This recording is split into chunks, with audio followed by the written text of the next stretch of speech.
Je m'appelle Jean-Vincent Huguenin, je suis graveur main, exclusivement main, et je travaille depuis une quarantaine d'années dans le domaine de l'horlogerie principalement. Un graveur main pratique une activité qui est très ancienne, très traditionnelle, où les choses n'ont absolument pas changé depuis. La dernière invention, c'était les grossissements et l'électricité il y a plus d'un siècle. Depuis là, aucun update. Cet outil, par exemple, je l'ai hérité de mon grand-père. Tous les meilleurs graveurs sont tous morts, en fait. Et moi, je me contente d'essayer de reproduire et de poursuivre, de continuer cet art de la gravure qui est une chose extrêmement simple. C'est des outils très simples. C'est un abord de la matière qui est extrêmement simple. Je peux passer des années à améliorer la façon de tracer un trait.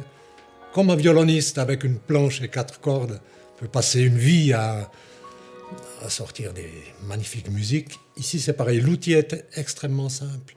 Et puis, le résultat dépend de beaucoup de franchise, de beaucoup de maîtrise des mains qui sont très, très importantes. Voilà ce que c'est un graveur.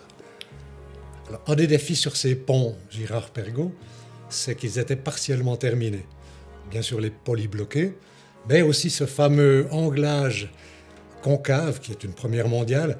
Et là, c'est quelque chose de très délicat. Il ne fallait absolument pas toucher ça, ni même le regarder trop fort. Alors, travailler à côté de ça, c'était un défi intéressant. Ce qui était intéressant dans ce projet de gravure de chevaux sur les ponts, c'est que ces fameux ponts sont d'une belle épaisseur pour un graveur. J'ai plutôt l'habitude de travailler sur des épaisseurs qui font 2 à 3 dixièmes. Ici, on avait 6 ou 8 dixièmes. Ce qui, pour moi, est une chose épaisse. Ça m'a permis de travailler les volumes beaucoup plus en rondeur, presque du haut relief, quoi.